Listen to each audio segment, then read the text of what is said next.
Here's what a body looks like that's heading towards diabetes. I'm going to show you the signs, why it happens, and what you can do about it right after this video. These 90 seconds could probably save a lot of people's lives. So if your body looks like this, chances are you're heading towards diabetes. You may be noticing these cracks on the back of your neck. Another sign is skin tags and this pigmentation.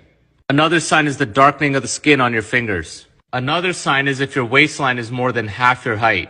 Swelling of the feet because your body's retaining water, and high blood pressure. Another sign is you're starting to get a fat neck because there's fat being stored around here, making it harder to sleep or even developing sleep apnea.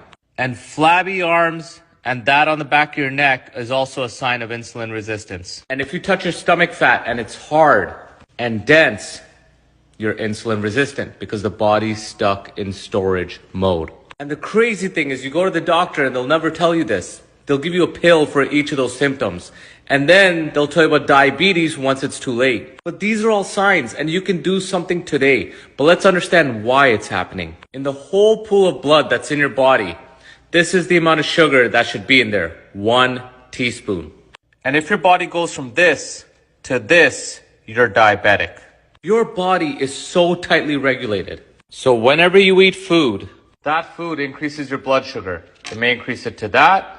It may increase it to that. It may even increase it to all that. So having cereal in the morning may do something like that. Compared to eggs and healthy fats like avocado may do something like that. Now, if you eat something like that, your body's insulin levels may go from this to this, and then it's pretty easy for it to come back down. But if you're having something like that, and your blood sugar goes from this to that, now your insulin goes up much higher, and it takes longer to come down.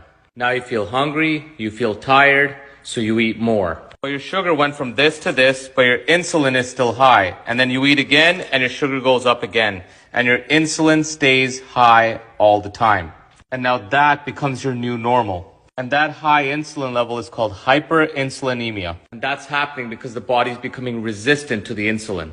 Think about it. If you run 1 kilometer every day, eventually you need to run 2 and 3. If you drink a bottle of beer every night, eventually you need 2 or 3 to get the same effect. The same thing with insulin. And this new normal leads to sickness. Not only do you start experiencing those symptoms I showed you, you start looking older. That used to be me 8 years ago with the man boobs and the belly fat that was more than half my height. I had the fat neck and the pigmentation. And you also start feeling cravings for sugar, intense hunger, difficulty concentrating, lack of focus or motivation, fatigue. Now, there's one simple way to control this. This right here is the key. Look at the difference. Damn, I only got 8 seconds left. Comment part 2 and I'll make part 2 on this. And follow